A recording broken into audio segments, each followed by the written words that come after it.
Doing a poem about our breakup would be like tackling somebody who was in a wheelchair. So here goes.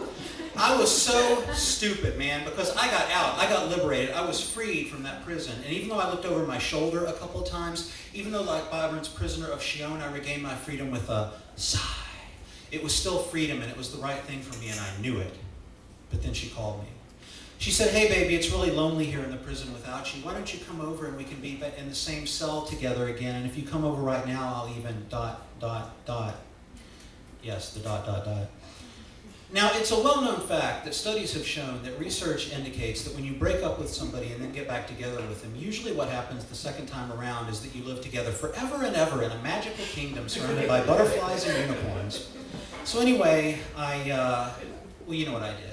And I knew what was going to happen. I knew what was going to happen. I don't just mean the writing was on the wall. I mean the writing was on the wall, and my better judgment got me in a headlock, dragged me over to the wall, and said, "Hey, look at that writing, you freaking moron." To no avail. And so, I fell back into a dream whose sweetness was now marred by the certainty that I would have to wake up from it, and sooner rather than later. I prepared for it, and because it was her, I prepared for it to be arbitrary and illogical. But I guess I wasn't really prepared at all when she finally called me up that one afternoon and said she didn't think things were going to work out between us after all because she wasn't feeling it, and I quote, "with every fiber of my being." Who talks like that? I felt like telling her that maybe some bran flakes would put more fiber in her being, but I didn't.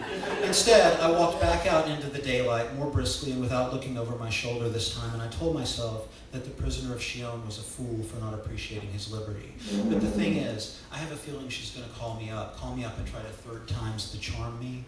And I really hope she does. I really do, because this time I will be ready. I know exactly what I'll say and exactly how I'll say it. I'll see her prison and raise her a fortress. I'll show her that I learned my lesson, a little slow maybe, but quicker than her trite ass expected. Show her that she will never touch me again.